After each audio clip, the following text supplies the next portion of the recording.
From deep in the Burbank Media District, it's time for another edition of My Burbank Talks, presented by the staff of My Burbank. Now, let's see what's on today's agenda as we join our program. Hello, Burbank. Craig Sherwood here with you once again, along with in the studio, Ross Benson. Hi there, boys and girls, ladies and gentlemen. We're ready to do a show. We got a lot to go. And through the mysteries of Zoom, we have Craig Durling. Here I am from my underground lair still. Well, I see we've changed the picture this week. It's going to be a different picture every week while I'm stuck underground here in the bunker. Okay, so we have looks like a fire. Do you remember which fire that was that you shot? It was a wildfire. I believe you're putting me on the spot. I think this was the powerhouse fire of 2013. Okay. As I recall. And it looks like we all survived Fire Service Day. We all survived. Our remote there and display of photographs. A good day, good turnout, but we'll debrief that a little later on as we get to it, right? Absolutely. We will. All right. Well, let's start off with last week's winner. The word was, of course, Jaws. We actually had a lot of people. It was funny, the week before, nobody sent in anything. And this week, we got numerous submissions. You know why? We did a call to action. Yes, that's true. We called them out. Told people to submit so they had the chance. We got a winner. I went to the old Alexa app and I said, pick a number between this and that. And the number they came out with belonged to Julie Hayes. Okay, Julie Hayes. So, Julie Hayes, we need you to send us an email with your address so I can send you out that gift card. Of course, the gift card is $25 to Hill Street Cafe. Hey, Craig, where's Hill Street Cafe? It's down on Glen Oaks. Glen Oaks and Hollywood Way, around there, between Hollywood Way and Buena Vista. Wouldn't you call it up on Glen Oaks? Not really down on Glen Oaks. Well, I used to live up the hill from it, so Glen Oaks was down from me.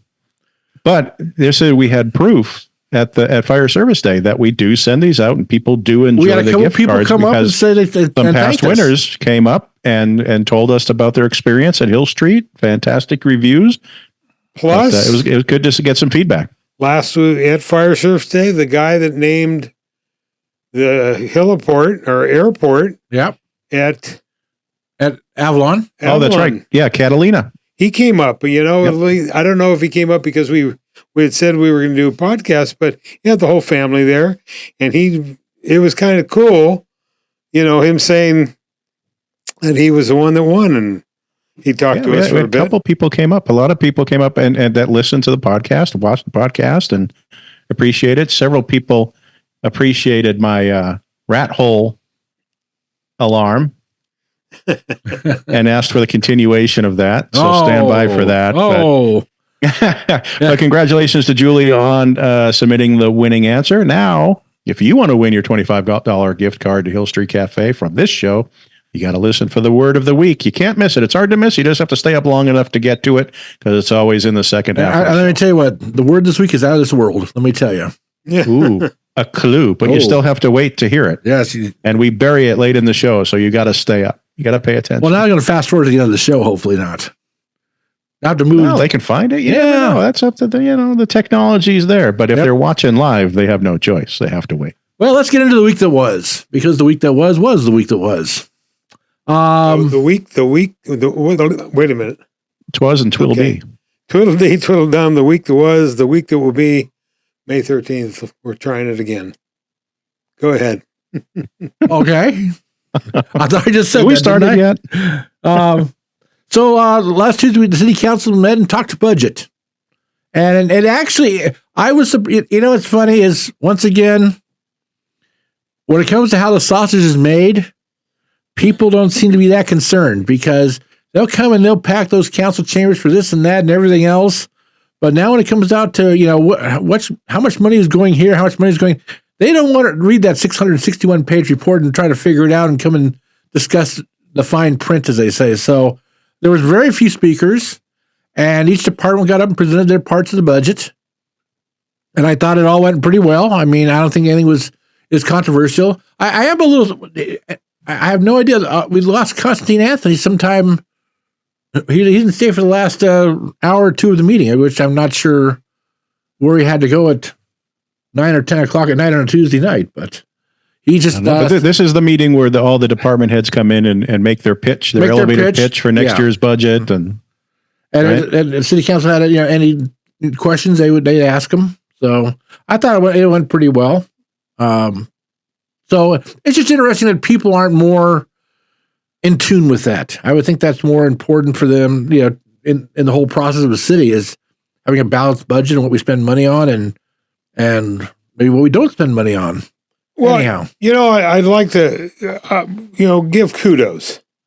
It was a very long and lengthy report.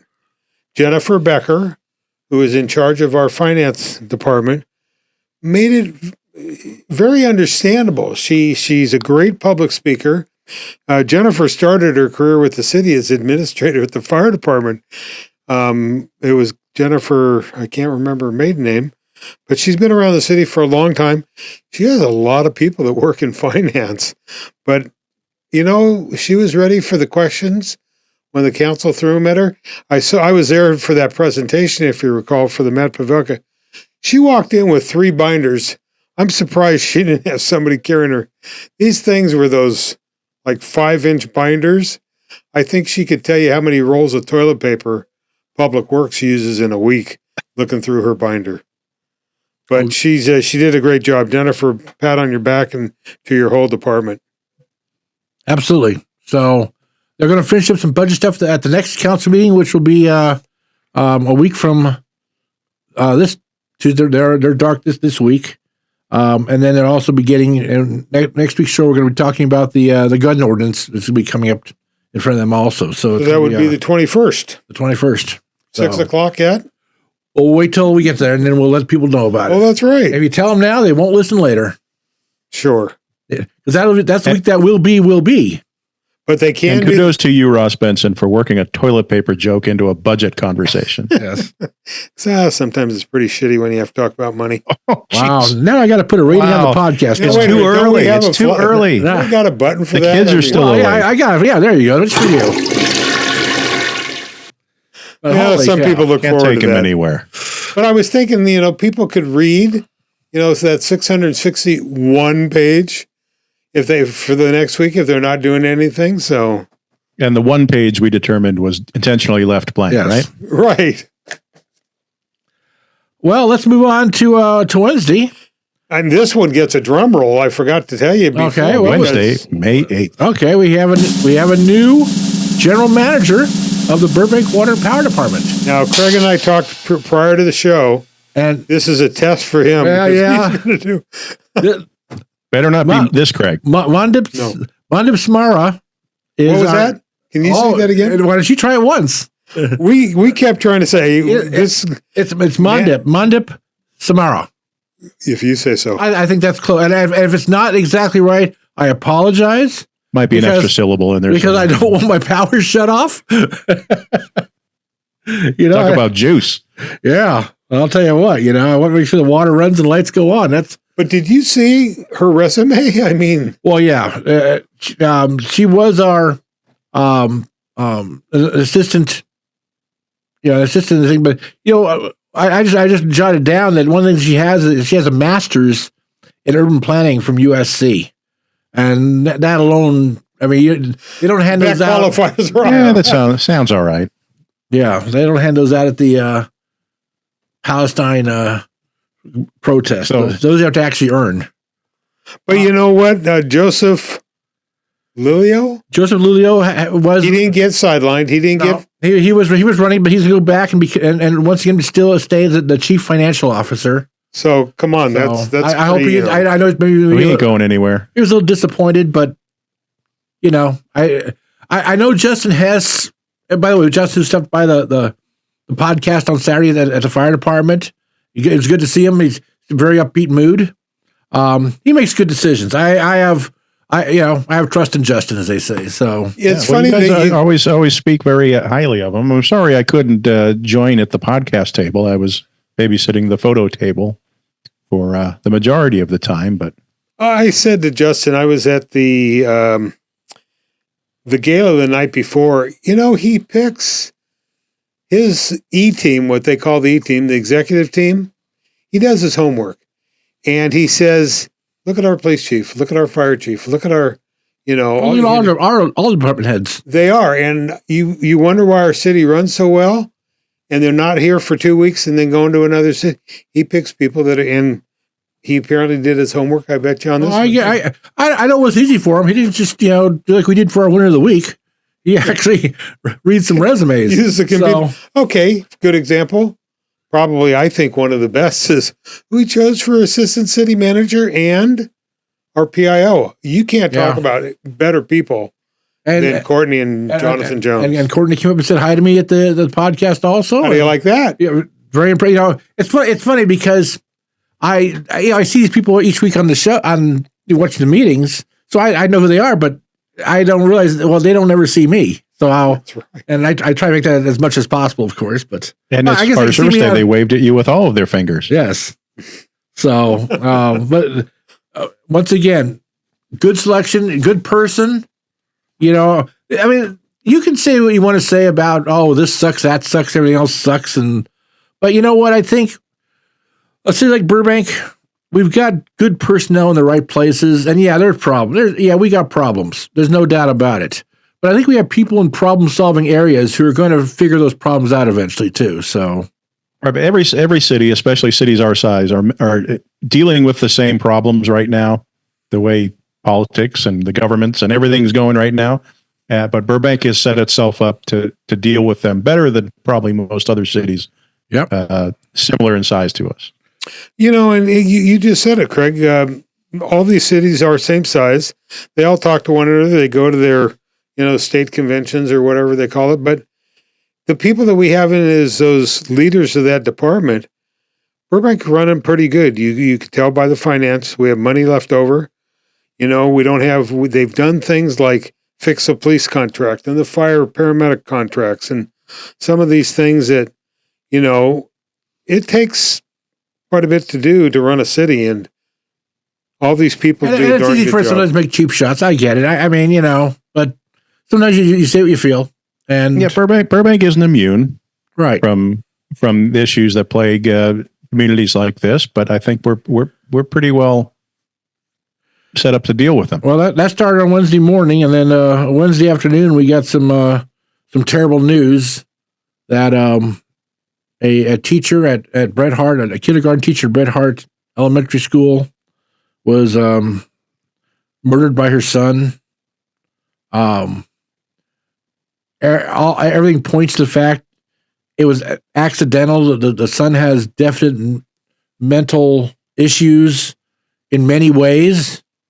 I hear he's autistic, has Asperger's. I hear he might, there's a lot of things going on with him. And it's a tragedy, and it made the news, made even some national news, but it really shook not only the Bret Harte community, but it really shook the city too. So, condolences out to the family and all the former students. Somebody was talking to me about she's been there for 20 years teaching kindergarten. I go, oh yeah, I mean, boy, my kindergarten teacher, Mrs. Brady at Stevenson. I mean, I still remember Mrs. Brady at Stevenson. That first teacher, I remember my kindergarten teacher. Yeah. So, I mean, that's a lot of lives that she's touched. That and it's very sad. She was so outgoing. Why she was at that school 20, 30 years? Yeah, 20 years. But what you touched on, our own Ashley Erickson is PT president at that school. Ashley is on that campus, I think, daily. So as much as that teacher, and for her she covered part of it. She gave us a quote, but the city stepped up. When I say the city, I hear total kudos go out to our school district. Well, no. Go to our school superintendent. When I say not our administrators. District. Yes. Well, but that's not school board. Is not right. Administrators. Okay. Yeah. I said administrators. John Parum, we were told, sent a whole lunch. They had lunch there. Well, not only that, rounded up all the subs you could find in the district to get subs into the schools so the staff could. And brought in, of course, the professionals for counseling and everything else. I mean, he really was on top of it from the first second, and I think he did a great job. He really led as a superintendent. We talk about FSA, Family Service Agency, and I have mentioned it many times on this podcast. Craig, Durling, and I worked the Care Walk with FSA. They were on that campus immediately when they were called. All their counselors were there. Their counselors are still there. And every campus in this district, because it involved every teacher, principal, district employee knew Karen Lombardo, and they were there, and they are still there to counsel. This is something that you just don't do one day. And that's what I just really, you look at something like this, and I've often wondered how prepared our city is when you have a tragedy like this. And don't be fooled by the name Family Service Agency. They provide all kinds of counseling for anybody out there. Right. And they had their crew there, and I hear, like I said, they're still there. Their phone is 24 hours a day. It's 3:00 in the morning and you're having problems. They will take your calls. So this community tragedy, and it's not over yet. They have not had a funeral or memorial yet. I drove by there today. The flowers and the sign notes and the poster boards are growing daily. It's the end of the school year and so forth. They postponed last week's dance to this coming week. And we're all adults, and we still, it bothers us, and we feel it. Just those kids who go to that school and are walking by that every day and see that and are trying to comprehend what has happened. Well, I think it was Ashley that said to me, and I think I even heard it from my son or my daughter-in-law, the kids are very resilient. Yes, they don't know about death and they're learning at a very young age. It's the adults that it's affecting harder. The ones that had her years ago and remember how well she was. But like I say, our city came through and just you think of her family, her husband and daughter and so forth, their neighbors. I happen to talk to somebody that knows the next door neighbor very well, and it's affected their neighbors. So hopefully we can come out of this. It's going to be a long thing. It's unfortunate. He apparently has a mental capacity, her son of a 10-year-old, and has no clue what's going on. We had a follow-up when his preliminary hearing. We'll talk about that later. Postponed. So let's move on to other things that happen. Other things happen on Wednesday. And that's the thing. The world will keep spinning, and as much as it's tough sometimes. The city held their second master plan meeting at McCambridge Park for the parks master plan. And I know, Ross, you stopped by there. Anything at the meeting that you wanted to pass along? I know we were, I was asked to, I live in the neighborhood of McCambridge Park up on the hill. They call the hill, and didn't know how many people. There were 65, 70 people to listen to what the Parks Department, it's their, I guess it's master plan meeting to focus on what they want to do in future years.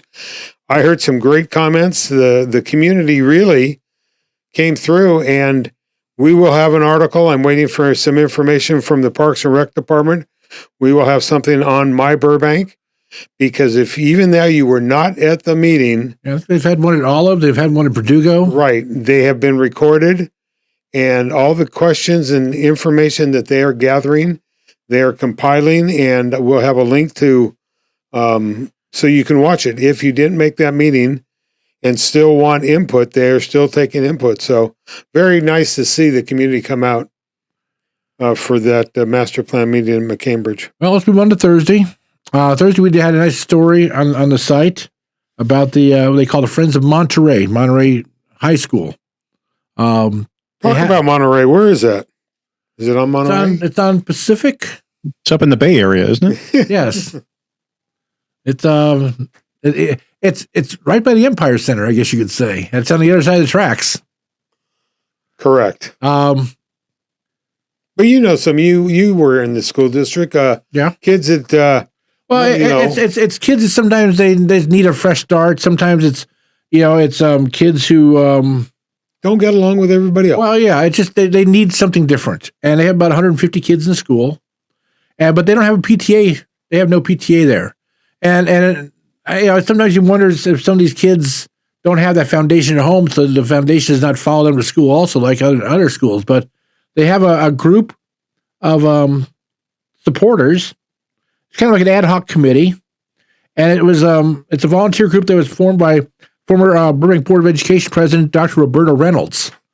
And so she, once a month they get together and they do things. They did lunch for the staff for Staff Appreciation Month. So that was nice of them to do that. Well, it's also, we did a story just a couple weeks ago, Lynn Lipinski, that Burbank Noon Rotary, these are kids that... They stepped up and got them graduation gowns. Right. Yeah. And they paid for their gowns. These kids can't afford it.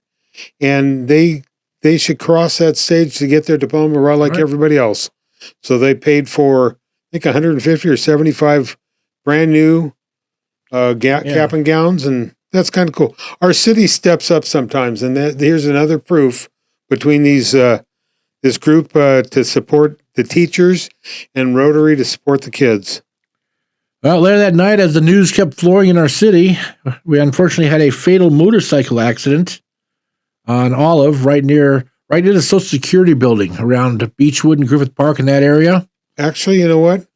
We have our days backwards here because that accident happened on Wednesday night because I was leaving a Magnolia Park merchants meeting. Oh, okay. You know what? You're right. Yeah, it did happen on Wednesday night. Yeah. Yep. Wednesday was just a tragic day in our city.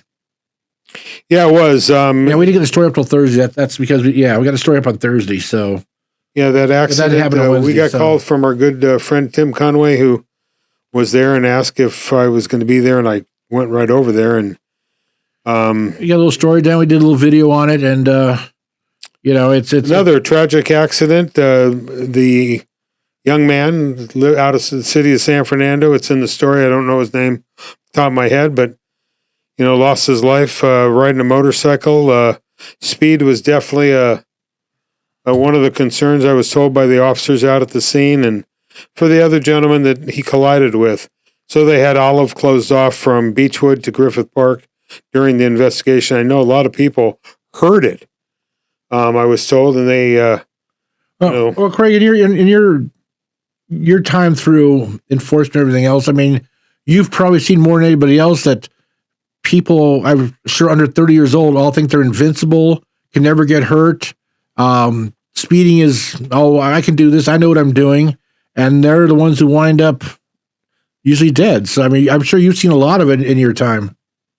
Well, I have, but I'm not making a determination as to the cause of this crash. I don't have all the information, and the investigators probably haven't even finalized anything yet. But motorcycles, you're already vulnerable on a motorcycle. It's a less stable platform, and on a street like that at night, the speeds tend to go up. And whether the motorcycle is at fault or the car, typically when the two collide, the lug nut rule applies. The larger vehicle wins, and an unprotected rider of a motorcycle is typically going to be on the losing end of that, which in this case he certainly was. It's a shame. Speed is often a primary causal factor of collisions like this, if not a right-of-way violation. Those are usually about the top two.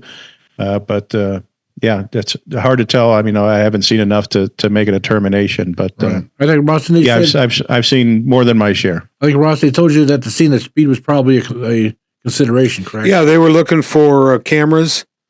Yeah. It happened right next to the Social Security building there. That's where he ended up, and it's I've covered a lot. They're looking for skid marks, the length of skid marks, or whether they're. And are skid marks visible or none? That also is a factor. And the thing that people don't really know that they can do is now everybody's got cameras. There's doorbell cameras. There's security. There's cameras everywhere.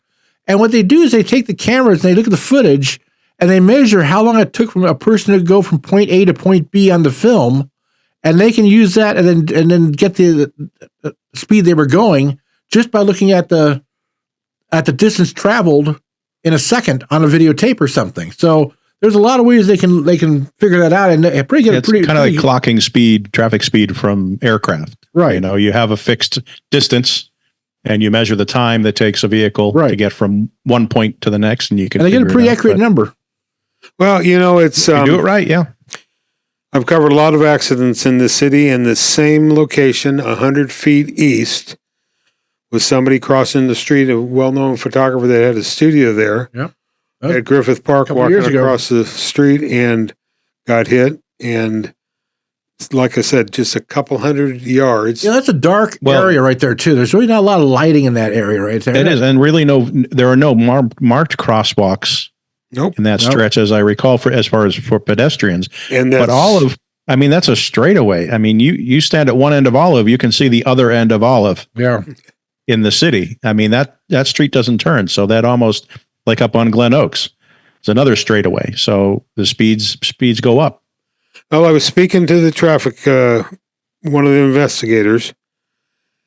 How many times have we said on this podcast, with Craig Durling being, used to be in that field, speed is crazy. This is the third fatal accident that he's had to investigate within 3 months. We had the gentleman at Empire Center a couple weeks ago in the parking lot, 71-year-old that got killed. Well, that wasn't speed, though. That was just fatal accident. Right, a fatal accident. Right. But that's my point here. Okay, folks. You said speed. Our numbers, you're not going to win. People aren't going to win versus a car. Stop looking at your phone when you're walking. You're walking where cars go. So, well, that's a big argument I make in the teaching I do of defensive driving. Is I'm opposed to new cars coming out and making more decisions for the driver than the driver.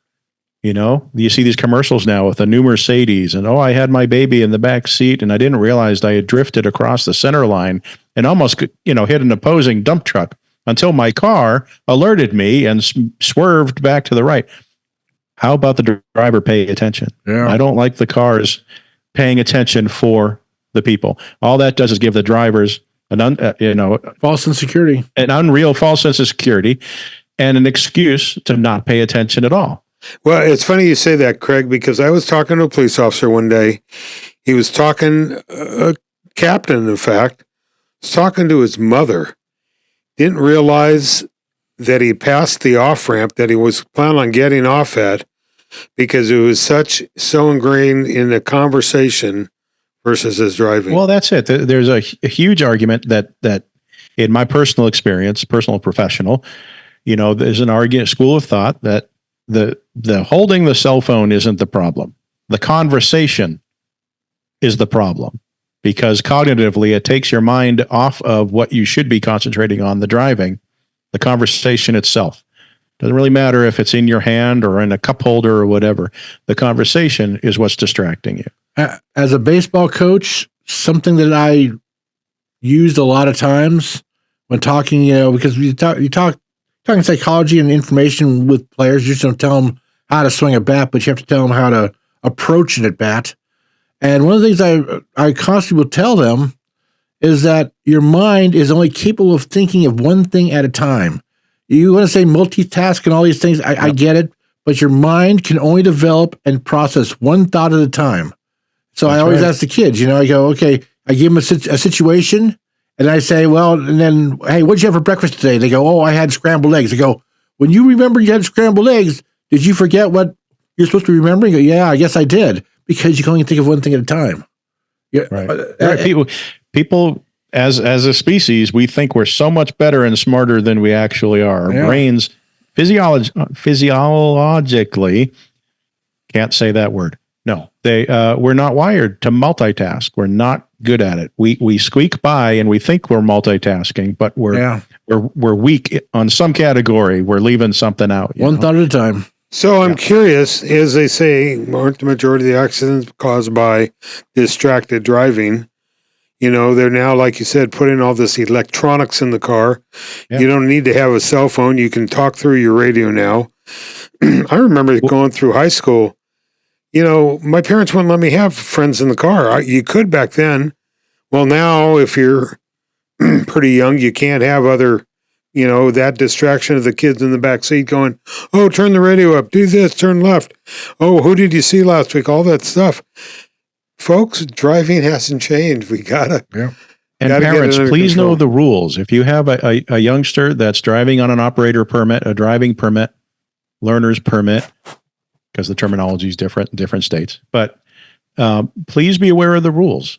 The law requires if they're under a certain age, they have to have a licensed California driver in that car with them anytime they're behind the wheel. That's, I believe, 25 or older. I know Ross and myself both had clunkers for our first cars. And I think some of these parents are buying their kids, $50,000 and $60,000, $70,000 cars for their first cars. And welcome to Southern California. I think that's a huge problem. I think you need to give your kid, that first car needs to be a clunker, Well, it's like if somebody gets their motorcycle endorsement, and the first thing they do is go out and buy a Ducati. Yeah. No. Buy something. Please don't buy the fastest road bike, being manufactured as your first motorcycle. Learn on something that isn't immediately over your head. Well, let's move. Let's keep going here. Well, the next one is another crime. Yeah. Well, Friday morning they had the arraignment in Burbank. Oh, that's right. I'm sorry. For the suspect in the murder of the teacher, their son, and they are going to hold it over and continue it again on May 22nd in Pasadena now. So we will send our reporter out there to cover it when it happens. Okay, so they got to change the venue, which, considering the impact to the city and people in the city, not a bad idea. Also on Friday, our big story came out about crime at the Empire Center. A story actually I had been working on for close to a month. Great job on that, by the way. Kudos to you. Appreciate Craig. that. I want to work. You could tell a lot of work went into that. I want to thank the administrative analyst at the Burbank Police Department who provided me with just more information than I actually asked for. They were very forthcoming. They gave me great information, great statistics. Sergeant Turner was very helpful. I was very happy. I wasn't sure what we were going to get, and the whole story came about from one thing. When Ross and I, Craig, I'm sure you too, we all listen to the radio. Every day we're hearing 24 and 25, 484 at Walmart, 14 and 15, 44 Target, 44 meaning petty thefts. And they're sending units out there. 44 in custody. Right. Or there was it'd be a robbery in progress, and it'd send 5 or 6 units out there. And that's just not happening at once. So that's happening every day and multiple times every day. There's probably 6-7 calls a day. And Ross actually pointed out earlier today, which it was a good idea. I wish I thought of, was to record a bunch of the calls that they put out and put those into the video also. Reel? Yeah. And then put them into the video and let people hear. It's a constant thing. And so I started looking and saying, well, how many crimes are actually happening there? And boy, when I saw the numbers and I saw the amount of arrests, I go, you've got to be kidding me. And then I see the fact that 75 to 80% of all the people arrested aren't even in Burbank. They're not Burbank people. And how many are just cited out? Yeah, it was like 800 who were cited out or something. And I said, why do we keep pulling officers off the street to go there all the time? Why aren't officers permanently assigned there? I'm thinking, well, why isn't there a substation? And I thought back to the substation they had at the Burbank Media Center, which actually they got rid of because it just wasn't very crowded there at times. It wasn't used that much. But there was a little, back when they put it in, a lot less crime. Right, and as Ross pointed out to me later, the Glendale Galeria's had a substation there for 40 years, and it's in use, and donated piece of property, the same as the one in Burbank was donated. We did a nice little video, and we showed actually the story that Burbank did on it 30 years ago. The video is kind of scratchy, but it still points it out. But I just thought, just like in that back in that time, the traffic, the amount of shopping being done at the mall justified the presence of a substation and full-time officers being dedicated to the mall. That may not be the case anymore. That's why it was vacated. But now there's a need at the Empire Center. I think we can justify. Well, when you're seeing the city's making $7 million a year in sales tax money, then you need to invest some of that money back into the center, and invested. I get it. It's not. People are getting knocked over the head and things like that. But you're taking cops away from their beats to go cover that constantly. I just think Right. So it's in the best interest of the businesses too, for their safety, their sense of security, to have officers in the immediate area, so they can help foot the bill just like they did at the mall. Yeah, and hopefully they would donate a piece of property. Well, it's funny you talk about back when you started this about the crime analysts. I remember, Craig Durling remembers when departments didn't have crime analysts. Yes. I remember 272 East Olive. They ran out of room in that building for officers. Still had the punch cards. Exactly, and we didn't, but now they use these crime analysts to look where the crime is and map out. They can almost tell you where the next. Well, as you saw, it gave me, what months of the year, what days of the week, even what hours of the day are the most likely to have the crime happen. Right. It's good for documentation, but they can take that information and predict seasonality, locations, areas, what area might be hit next. They look for patterns, which is really is where their talent is really best used, not just as kind of a record keeper of crime. And as our society nowadays, with our cite and release policies, adding to that, I'm not going to get into that. What I am going to get into the fact is we have our manpower being used in that way. And if we change the laws, that's great. I don't think it's going to change theft. So, and in Burbank, the way they're set up is they're probably pulling 2 units out of the field to respond to a lot of these calls. Yes. Not just one, because if they're running one-man cars, they're sending 2 officers. So that's 2 cars and every call coming out of their beat. Every call will take anywhere from 30 minutes to 2.5 hours. Yep.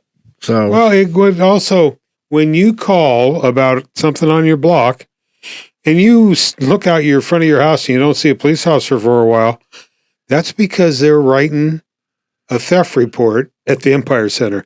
Not just Empire Center, but other places. Last night I heard them at Vaughn's on Pass, but majority. And you wonder why sometimes there's that delay. Did we all take that? I remember when they put Walmart in, a lot of people were So this is going to happen. And Walmart has their own loss prevention people there. Yep. So does Target. But they can't arrest people. Right, but they can't take people. Cite them. They'll detain people. Yeah. And then they've got to call Burbank, and Burbank has to come and pick them up and do the report and book them and everything. Craig Sherwood, do you remember when we had a reporter, we wanted to do a story on the traffic light cameras that they can gather information, and Burbank for years said, no. We don't want anybody to know that we have cameras that we can record license plates. Now they want to put them, they are on almost every traffic light, and they use them to find out. In most cars, if you're stealing something, you're not in the best, citizen in the world. You're driving a stolen car with stolen Well, they'd plate. love to see the Empire Center put in cameras with license plate readers in their parking lot. I contacted the management company, and they would not respond to me. Gee, all I heard was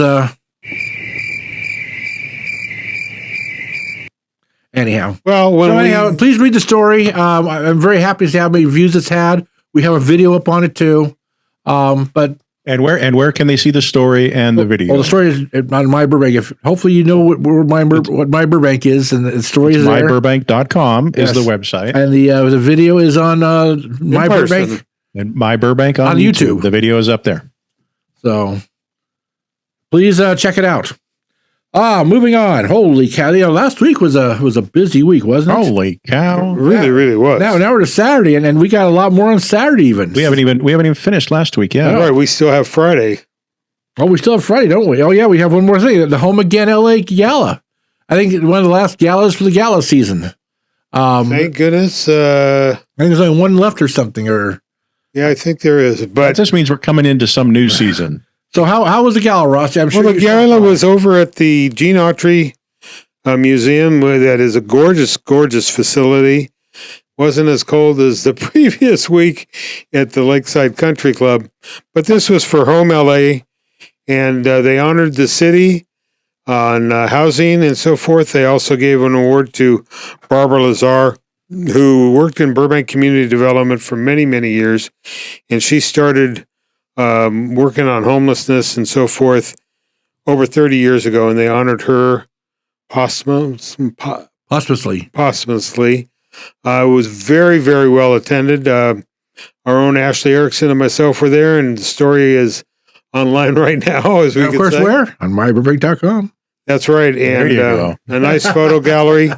I know they collected a lot of donations for the purpose. They had some auctions that were going on. Our city mayor and vice mayor were present to accept the award. Our city manager and assistant city manager were there. Our city treasurer was there. Our city clerk was there. It was very, very well attended by our city. Ross, didn't you and I attend a Home Again LA event around Christmas at Tequila's, right? That's right. In fact, the good timing, Craig Sherwood. Nope. I think Durling. No, you had a 50-50 shot, and you're looking at the one that didn't say it. Well, see, that's the thing, having all four of you, or two of you All four of us, huh? on the same monitor. I guess the Dodger's asleep. He ain't in this And conversation. technically, there's two people in my shot here. Yeah, so. and Dodger's... Wait a minute. I'm looking at Dodger is out. he's out. He says, this I'm bored. Forget it. He checked out. You are correct. Tequila's, along with the Burbank Chamber of Commerce and Home LA, do a benefit every year at Tequila's. And Wednesday night, they are doing another to support Home LA. You can eat anytime on Tuesday and say you're there and you want it to go to Family Promise, and they will donate for this coming Wednesday night, May 15th. Okay. That was a good point, Craig Durling. Let's Wait, so what now Tuesday are we talking about? Tomorrow? The 14th? No, Wednesday, the 15th. Wednesday the 15th. Okay. Yep. Tequila's, 4310 West Magnolia. have that on our- A sponsor, a wonderful sponsor. Yep. Now we move on to the weekend. Saturday morning, Fire and Police Service Day. Once again, very well attended, very crowded. The same things they do every year with the extrications. And this year, of course, some years they do, some years they don't. But they had the helicopter there this year also. Ross, any thing you want to talk about? Well, it's funny. We were there at the Crackadon, about 9:00, and it's funny you say that because somebody It started at 9. We were there at 7:30. Yeah. That's the crack of dawn. Somebody said that they do the same displays. We've been there a couple of years. They do CPR, kids CPR, sidewalk CPR. They have the train set up by a fire captain. They did a car extrication. They did firemen climbing up the 100-foot ladder. I can watch that every year, though. Just because it's the same thing. It's always fascinating. It is, and a lot of these, it's a lot of first timers. They've never been to one, so it's all new to them. So you get a kind of a new crowd every year. But the helicopter was there, the airport fire crash rig was there, Disney Fire Department, Mickey and Minnie were there taking pictures with everybody. I said, how fortunate are we to live in a city where Disney is... that's the thing. This was the Mickey and Minnie. This wasn't some... Oh, no, these are... that's neighborhood carnival Mickey and Minnie smell like mothballs. No, they're the 70-year-old originals. And still getting around pretty well, yes, too. they are. The police motors had a slalom course, is it? Or a course that they rode out there. They had the drone operator. They had... Juvenile Bureau out there, the animal shelter, the command staff with the command post, the Bearcat, the SWAT truck, Laz. Don't forget, they came in and said hi to us, the new parking enforcement. Our parking folks, Didn't say hi to me this time. No, you were too busy talking to some police commissioner, but they did come in and say you brought over to the table. They in this last budget, they are hiring. If you'd like to be a parking control officer, they are accepting applications currently. The city found that they're making good revenue. They want to get more money. Last year when we interviewed their supervisor, he was telling us what was to come when Laz started working on the job in Burbank.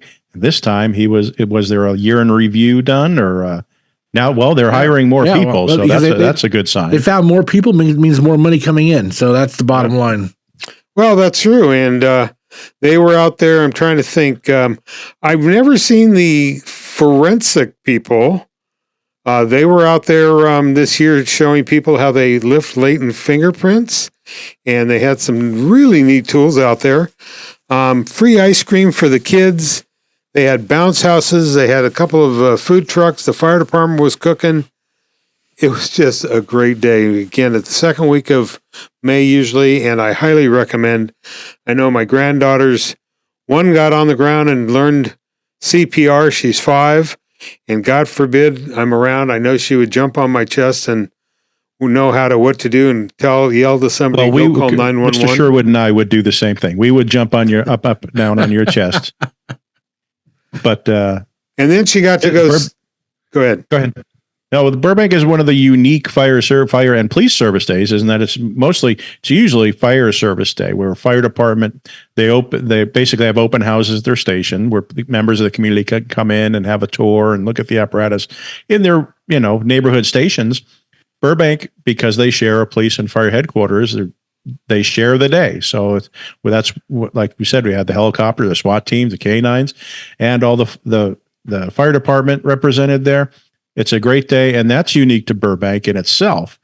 But a lot of communities don't have events like this. They just have, like LA City, they have these open houses. The stations are open for kind of the public to visit, but they don't. This is an event. Yeah. This is something else. This is you spend half a day. Some people spend the whole time. It goes from 9 to 2, so that's 5 hours.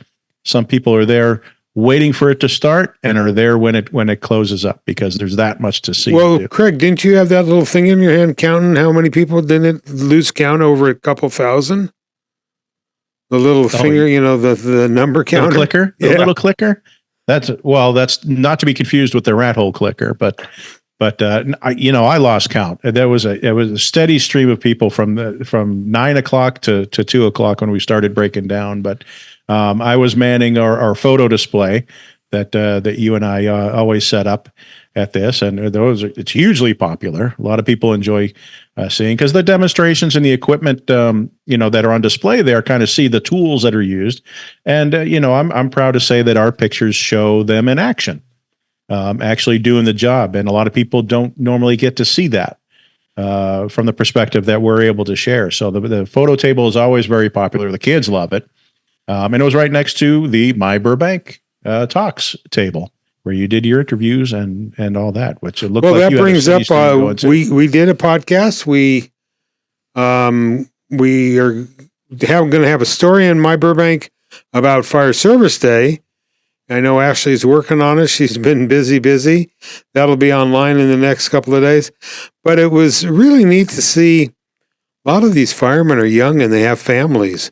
All their families, they're carrying their kids on their shoulders. And it was kind of neat to see some of the young kids.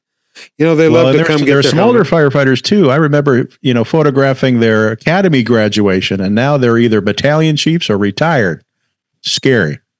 Well, that in one of our podcasts, we talked to Deputy Chief Mark Hatch, only to find out his 30 years, July 1st will be 30 years, and him and 2 other of his 30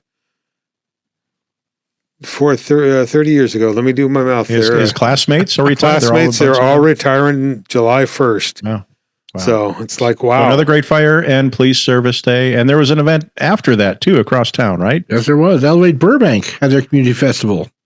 Yeah. And I know Ross stopped by there also. Busy day for Mr. Benson. Gosh, my feet were killing me, my back and everything. All on about 20 minutes of sleep, right? You are so correct. Doing an event the night before, you know me. Yeah, I do. And I didn't sleep at all the night before, and I got home and it hurt to lay down. But I stopped over at Elevate Burbank. Good turnout. A couple thousand people out there. That was going on from 11 to 4, I think. They had a stage. We're going to have a photo gallery and a little story. Linda Besson, who I think is the chairman of the president of Elevate Burbank, and her crew used that parking lot. It was free event. They had food trucks out there that probably weren't free, but I saw there were just when I was there at 3:30 still. there were several hundred people out there enjoying the day. So Burbank had a lot going on this weekend. Yeah, it's too bad we couldn't have done. And this was all in one day. Yeah, too bad we couldn't have split that up into a couple of different weekends. Well, that's, if you recall, you and I asked Lynn, and she said she didn't know Fire Service Day. It's the second week of May, and it has been every year since I had probably hair. on a city calendar somewhere. Well, even if they don't, and I know some people get confused because they change it once or twice because of Mother's Day, always on the Sunday following.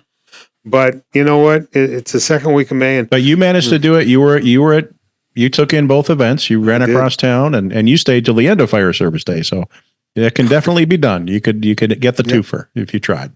And if you stayed long enough at Fire Service Day, you could see the helicopter take off from the back parking lot. It arrived about 6. I think I was so busy inside because our display was on the apparatus floor. I don't think I got outside maybe once to say hi to your son when he and his family showed up. But I didn't see much of anything because I was too busy at the photo table. So look for the article that Ashley, in fact, Greg, don't we have a video up? Didn't she do a video of Fire Service? I believe she did. She did a little highlight. They call it short. A short. Yeah. On the YouTube, My Burbank.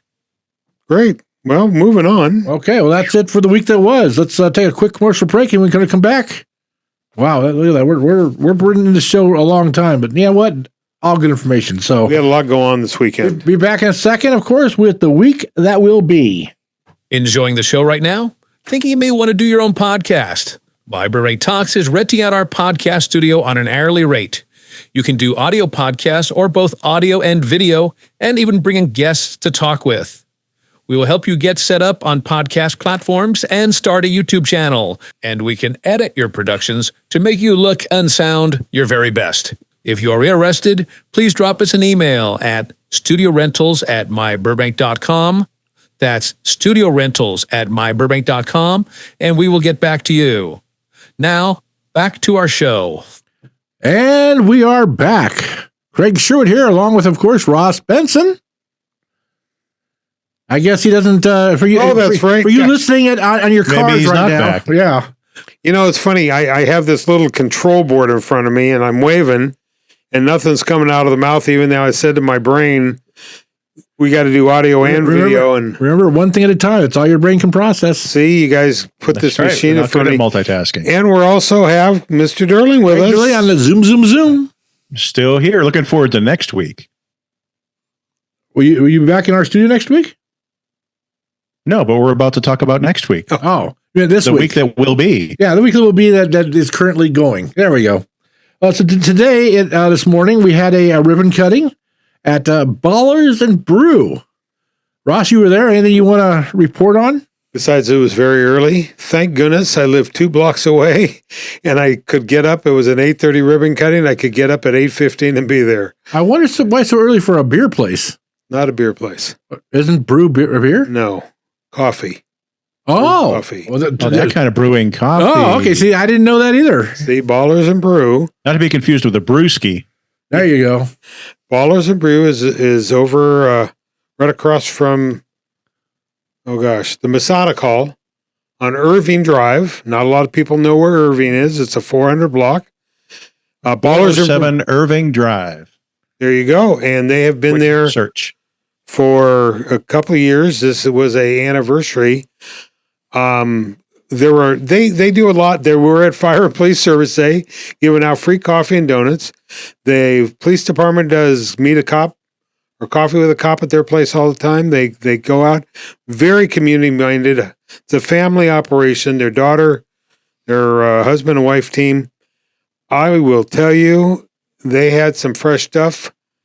This guy makes croissants. I am not exaggerating.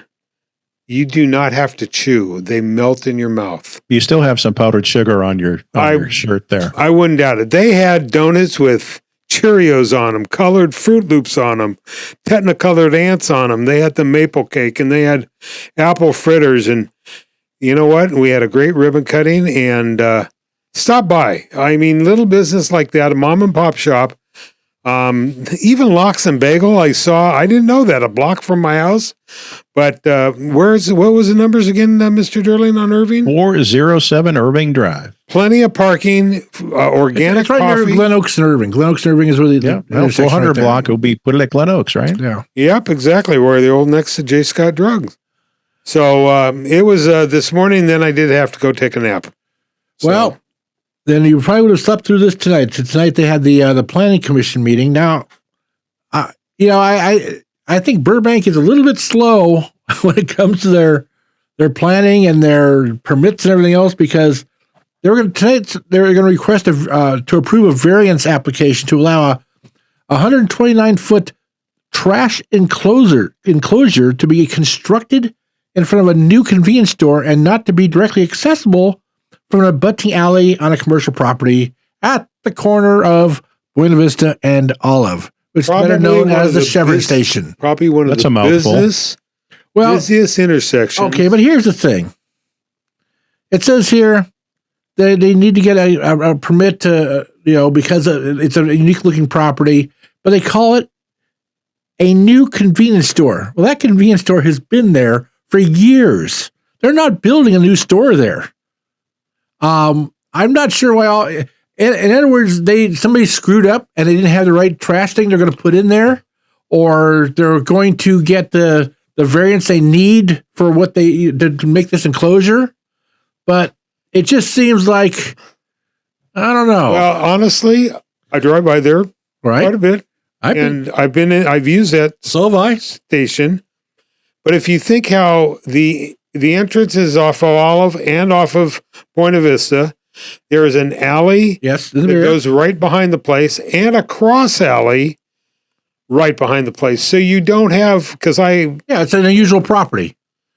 that's it exactly. And for them, what they need, I get it. People pull in over where the air, you fill up your air, I'm and saying that's where it's going. right. And I'm saying that's great, but they call it a new convenience store, and it's not a new convenience store.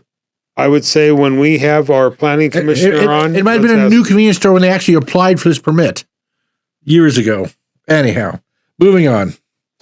Tomorrow night, the city council, our new water and power person decided to turn all the lights off. It's a dark meeting. This means there's no meeting at the city council on Tuesday. But a week from Tuesday, they will be back and finish up the budget and talking about gun stores. So we'll get to you next week on that when it comes up. On Wednesday, you were talking earlier about Coffee with a Cop. Well, Coffee with a Cop is going to be at the Nordstrom Rack at the Empire Center from 10 a.m. to noon. And I guess I happen to see that I see North Hollywood or Van Nuys division is doing also a Coffee with a Cop at a shopping center also at the same exact time. I guess it's saying that a lot of departments do it at that. It's not just a unique Burbank thing, but so it's going to be unique. You want to see the Empire Center? And in all honesty, there probably won't be a lot of crime going on at 10 o'clock in the morning. So you probably won't be any issues there. A good excuse to watch your Empire Center video. So you go to Coffee with a Cop with some questions. Yes, and read the story and then say, what's going on here? So Wednesday, May 15th is a busy, busy day. I'm just curious, Craig Sherwood, how many times have you been in Nordstrom Rack? I don't know what Nordstrom Rack even sells. Okay, Craig Durling? I don't know that I've ever gone into that one. Is it a women's store? No, Nordstrom. It's like, Nordstrom is a kind of an upscale department store. Nordstrom Rack is kind of like the seconds and last year's. So it's stuff like that. It's an upscale cheap store. Wait a second. It's discounted Nordstrom. Okay, products. well, upscale and me just don't mix. In fact, any kind of clothing store. But you'd fit perfectly in Nordstrom Rack. Yeah. Well, the only store I can go to is the big fat ugly bottom shelf Nordstrom. I just go to the big fat ugly tall store. That's about it. All I can go to. Anyhow, I'm going to get that website. If that's a website, I'm going to claim that. Also on Wednesday, the Burbank Transportation Management Organization. They're going to hold a bike, walk, and breathe event at Johnny Carson Park from 11 a.m. to 2 p.m. So This is on a weekday now, not on a weekend. So at this event, you're going to have a chance to get a bike checkup if you'd like one. You can talk to representatives from different local bike shops. So I guess they'll have a lot of representatives out there. You want to talk about that? There'll be planning agencies, discover the best bike routes in Burbank, learn about the group rides they have planned, and of course get biking tips. You can also learn about the eco-friendly mobility options and chat with local health and community representatives. There's going to be a lot of people out there for a weekday at Johnny Carson Park. And of course, you're going to enjoy activities such as prizes and giveaways, free fitness activities, food trucks, music, bike on bus rack demonstrations. Okay, so you want to put your bike onto a bus rack, and when you go on a bus, I'll show you how to do that and more. And then if you can't make it during the day, don't worry. They're going to have another one at the downtown Burbank Metrolink station from 3:30 to 6 o'clock, where they'll be once again stationed with giveaways and transportation resources. I think the city of Burbank is single-handedly keeping the food truck industry alive in Southern California. Holy All cow. these events. Well, every year the parking management puts on this event, because I've covered it every year. It's usually at the Park building on Alameda, and this time they've moved it, to Johnny Carson Park because of the space and parking. I wonder why they don't do it on a weekday when more people would be accessible for more people. Because a lot of people don't work on the weekend, and it's Walk Bike Burbank work day. They want to get. But if they're working at their jobs, how can they get there to? You know how many people down in the media district ride their bike? Like the Park building, I'm just saying provide showers. If you're working 9 to 5 job, it's gonna be hard to. Well, there aren't as many 9 to 5 jobs as there used to be. Yeah, that's true. I remember several years ago shooting our city manager, Justin Hess, riding a bike that day. And I remember I had to get him in the right block, and it was up at the metro station where he rode to. But like Walk Bike Burbank's going to be out there. Last week, they closed Front Street so they could put in the bike lane and correct that street. And you want a map of where all these things are? This is the event to go to, and so forth. I know, like I said, I'll be out there shooting some pictures of some of the stuff going on. And I was also told if you ride your bike and want to get on any Metro bus the day with your bike, your ride is free. That is something. On what day? Any day? On Wednesday, during this. On Wednesday. All day Wednesday. You ride your bike and want to put it on the front of a Metro or on a train, your fee is free. There you go. Too bad a bus doesn't run by Johnny Carson Park. Boom. You riding your bike there, Mr. Benson? No, my bike needs the training wheels changed on it. Uh-oh. They're square. Wait. There goes the bus right now. Yeah. Kind of a weak sound effect, though, isn't it? Oh, well. Also, on Wednesday, there'll be a community meeting.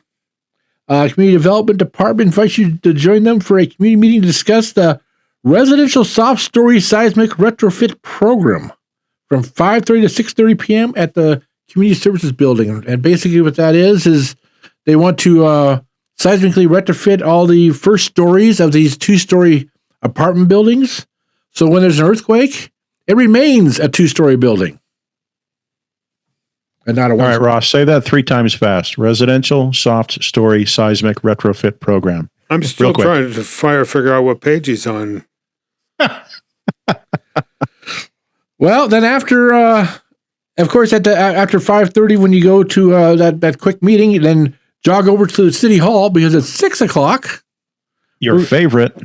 We're going to have a police commission meeting. Well, before the police commission meeting, even though you're not a big supporter, Leadership Burbank, if you recall, is having a graduation at 5 o'clock. That same Wednesday is god darn crazy. That was not in the order. Okay, I put things in order by time, but that you just kind of stuck it in at the end. Well, what time is that? That's at 5 o'clock. Oh, okay. There's no time on here. And that'll be up at Woodbury.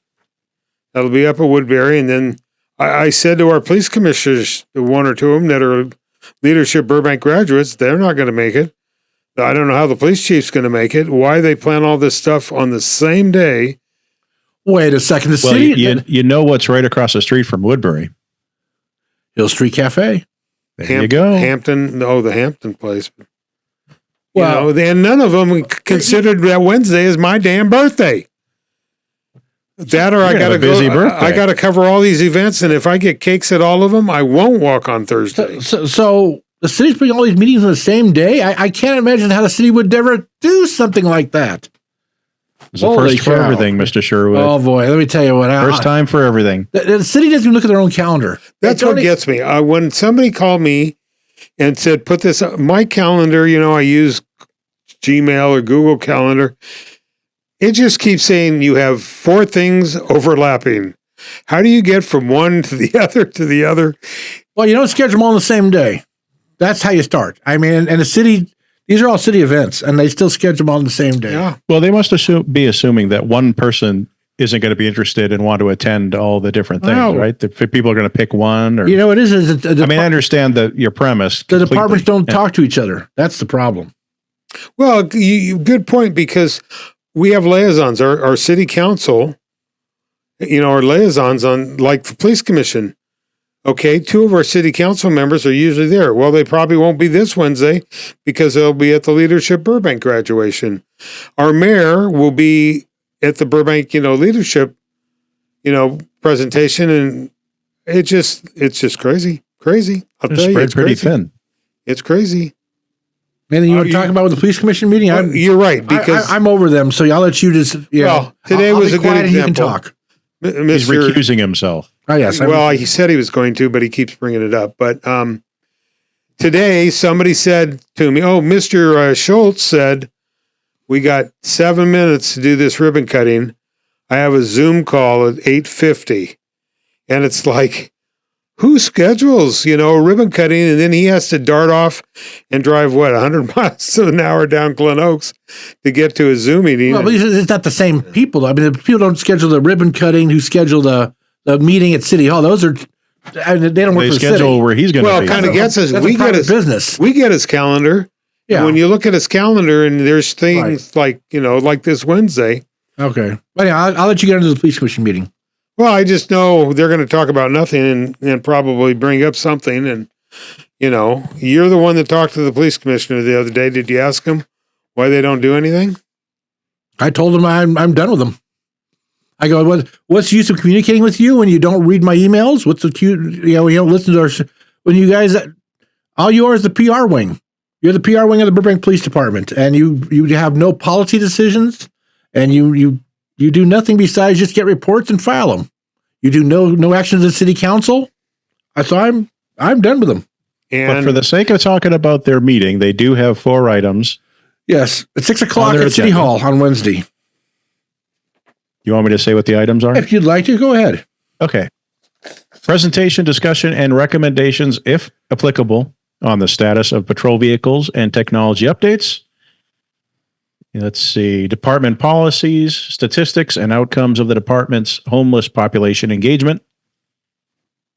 The deployment of the new mental health evaluation team vehicle, and general announcements by the police chief, brief announcements regarding upcoming events and or items of note related to the police department. I don't know why. There you go. There's your police commission agenda. There it is. In 1 or 2 of those, I get it. I think I heard in a previous meeting, everybody's talking about this 2035 plan or even 2025 plan. A couple of commissioners want to know electric vehicles. How well prepared is Burbank PD when we're, down the road? You can't get Ford Explorers anymore. I hear they're looking at buying Tahoes now because they're running out of vehicles. And now the computers that they put in these vehicles are different from Ford to Chevy. So you got to retool everything. So there's things like that they want to have answers on. And I'm going to say one thing. I did have a long talk with the commissioner, and it was a good talk. He's a good commissioner. I'm not going to say who it was, because he told me that he's frustrated also because he's trying to bring things up to the agenda, and they won't put them in the agenda. They won't talk about the things he'd like to talk about. So, even the commissioners are being stifled. So good luck and best wishes. Well, today I will say one of the other commissioners was at Ballers and Brew, and I asked him, the agendas that you guys have had, 2 of you have put 70 to 80% of the stuff on that agenda. Just two commissioners want to know what's going on. And are actually there for the meeting. Yeah, right. Well, So we won't get but I'm curious, moving on. and besides the Leadership Burbank graduation, we're also going to have an event at the Burbank. That's what I meant. Library. That's what I meant to ask you. Is that the same flipping day? That's the same flipping day. Holy hemorrhoid! I know. And that's at from Wednesday 7 to the 8. 15th has like 2.5 pages of our rundown. Yeah. Well, from 7 to 8:30, they're going to have if you're into the space travel and to NASA and all Who those, isn't? they're going to be having a meeting about the Europia. What? I said Europa? the Europia Clipper mission. That's it's a NASA mission to Europia, which of course is a moon, which is a moon that travels around Jupiter. I'm sorry, what was that word again? Europa. That's also our word of the week. So if anybody writes word of the week, we finally got there. We're only 72 minutes in, 71 minutes in. So if somebody writes NASA, you don't qualify. No, not NASA. You got to write Europa. Yeah, Europa. I can spell it. I mean, you can sound it out and spell it however you want. I don't care how you spell it. We don't EUROPA. Yeah, Europa. we don't give notes for bad spelling. So what do they do with the word of the week, Mr. Sherwood? Well, if they send an email to contest at myburbank.com, and in the subject line put Europa and send that in to us, we will pick a winner of the week for a $25 gift certificate for Hill Street Cafe. I'm sorry. If we get more, I can't wait to see how many people send in those emails. Do it. This. The more the merrier. The more the merrier, you know. But what was I going to say? I'm going to say something. Oh, you know why we use the air horn as the sound for the word of the week? To wake our people up. Thank you. There you go. Just to wake you up in case you've dozed off. We're deep into the show now, but thanks for sticking around long enough to hear that. Okay, we just look for forward that, to your submissions. What's the word of the week? I'm sure it's Europa. Anyhow, they're going to have a presentation by 2 NASA scientists, I understand, talking about the mission they're going to have to Europa. In person? In person. Wow. A 5.5-year mission from the JPL, from the Jet Propulsion Laboratory. Let's see, the spacecraft will enter orbit around Jupiter and perform nearly 50 flybys of Europa over a 4-year period. So I don't know if I enjoy the space stuff. I know that the Mars rover or whatever, I'm not sure what exactly it's called, but they've been sending back some amazing pictures of the Mars surface. Well, SpaceX is getting a lot of the attention right now because of all their launches, but people are forgetting about these ongoing projects that have been going on for a few years. And Europa's doing some great work. Europa's a frozen planet. So I mean, what is it? What is Europa? It's a frozen planet, a frozen moon. I'm sorry, and so there's trying to get you to say Europa again. Oh, there's no life there, but that there is. If it's frozen, it must have water. So. And water, wait, no life there. There is water. There's no life there because there's no Wi-Fi. Oh, that's absolutely. Who would want to be there? Craig Sherwood would not function then. I would not work there. I know. Neither would his house. I'm sorry. Is that word anything kind of like when you go to a Greek restaurant, they throw the plates in the floor, and what do they say? No, that's Opa. Oh, Opa, not Europa. I thought I was close. Opa. Nice call. Europa. Good call, though. My Opa? Europa? I don't know. You can't say Europa without saying Opa. Oh, there you Watch go. how you say that, buddy. Hey, now. Well, that's going to take us to the weekend. Oh, we got there finally? Holy cow. There's actually a weekend coming up. Oh. And, of course, this weekend we're going to have one of the great things in our city, a dig event. Dig it. And that's going to be at the McCambridge Park War Memorial from 8 to 10 a.m. I'm sure they need to, spruce it up a little before the ceremony at the end of the month here. So I drive past it. I did 3 hours ago, And you know what? Those people will be digging for a while because there's a lot of weeds in that rose garden. So you're saying they need to bring your hose. It's going to look great when they're done. Everybody, bring your hose. And you need to Bring your what? Bring your, never leave your hoe Not at in that home. neighborhood. The hotels are when you go around. to a dig event. okay. Do not leave your hoe at home. Oh, okay. Yes. You got to bring your hose. Anyhow, Community Development Department. It's that time of the show. Yes, it is. The late night version. Community Development Department is hosting its 4th community workshop in conjunction with the first of 2 walking tours of the downtown Burbank TOD, which is a transient-oriented development. So if you want to get involved in that conversation, they're going to meet at the Community Services Building at 9 a.m. and it goes till noon. And they're going to have an update and presentation of what's going on through the planned area, followed by a guided walking tour through the downtown core, Civic Center, the area around the Metrolink station, and then back to the CSB building. And then they'll be able to give you project, city staff and the project consultant team will be available to answer questions and hear your comments. So, And you get your steps in. you get your steps in.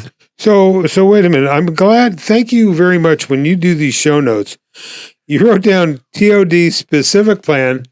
And I will say, if you did not write in parentheses, transit or... You know what? I didn't know what it was either, in all honesty, and I had to go look it up. Oh, okay. How many times have we looked up dig and found nothing? And I actually sent an official request in. Dig does mean nothing. Doesn't stand for anything. It's just the word, like the action to dig. But anyway, so if you're walking all over downtown, the Metrolink and the TOD specific, the et cetera, do you get a discount at Fleet Feet for new tennis shoes? There you go. Boom. I do have one of those too, by the way. I do. I beat you to it. You're slow. I didn't do it. It wasn't worth it, but I sleep at the switch. I got to give him some credit for trying. Once again, they don't plan if you can't walk. Didn't you look into that online? I want to go to the media specific plan. Yeah, the media specific plan. They had a walking tour. I couldn't go because they didn't have any kind of transportation for people like me who just can't, who need new knees. So wait a minute. I was left out. We have Burbank bus that will hold 60 passengers. Yes. That will lean down and pick up wheelchairs. We have things for our disabled Burbank residents. Why the hell can't they put you on a bus and do a tour with the bus? I'd be the tour guide if they want me to talk. It's not like those buses are full of paying customers. I'd lend them a wheelchair that I have, to put some, because come on. Yeah. They say Burbank bus and people can wave out the window and to all the handicapped people and they wonder what you're doing. And so you're saying these tours aren't ADA compliant? There you go. Ooh. There you go. Well, there you go. Yep. What a hook. Did I open a can of worms? Yeah, city's going to get sued from somebody soon. Edit point. Who's that lawyer who sues all the businesses for not having the right size of the... He goes by his initials. I don't know. Whatever. Okay. Well, you know what? We are so far into the show now. We're there. We have finally made it there. You can get ready. You can get excited because it's time for one thing and one thing only. And that would be... Ross's Rant. Ross's Rant. Ross's Rant. I'd take a flamethrower to this place. Me. What's up, Doc? Well, Doc, or whoever that was, why is this flashing here? We've detected your local network is slow. That's because look who's talking. I'll try to hurry it up so this show isn't even 2 called hours. worse. Yeah. You're right. My rant. I got a good rant. I have a couple of things. Driving along. Oh, great. It says that we lost somebody's camera. Don't get distracted. Okay. All right. Well, stay we're not looking at you anyway. Been waiting for the rant. Let's go. Somebody, I will say I saw it on Facebook, but I also saw it when I walked out of UME Credit Union the other day.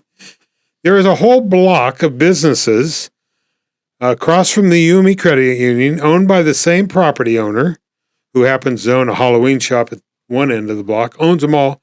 They're all vacant. She has painted them all black. Now, black is not my favorite color, but I noticed I was on Burbank Boulevard, our Victory the other day, at a new Mexican restaurant, and I'm looking across the street, and there's now 2 businesses over there painted black. what is this thing? I think the city, we should either have the kids go out there and paint a mural, but I'm sorry, black looks like shit. There he goes again. I happen to have somebody say at Fire Service Day they don't mind when I get a little foul, but everybody wants you to get a little fired up. Yeah. I think I remember telling everybody when I drove Sherman Way from wherever out there. Where were we, Craig? We came back via Sherman Way. We were out of Burbank. It was out of my zone. But the businesses, you left the bubble. Yeah, but the businesses look like crap out there. You paint them black. Next, you're going to see a poster on them, or you're going to see a wood or this or that. It's not the most attractive architectural color, but the St. Clair station at Riverside Hollywood Way? Yeah. That's always been black. Nobody's been able to explain it. And I went in there one day and asked the proprietor why it's painted black. And he said it's because he thought it looked cool. And then he said, check out the bathroom. It's all the walls are covered in diamond plate, which it was. Some people say black is beautiful. Aesthetic, I guess. Wow. Well, that it was one of my main rants. And then my other rant, I noticed the city, I think, in fact, I remember when Nickelodeon put those characters on top of their building, one of our city council members said, who allowed them to do that? I'm sorry. I would rather have SpongeBob SquarePants on a vacant building or something that says Media Capital, this place for rent, than painted black. So I would love to know if the city does have an ordinance about that, and they've just done it, and the city hasn't gone out and inspected it. And quickly, I just want people to throw on their calendar. I know it's a couple of weeks away.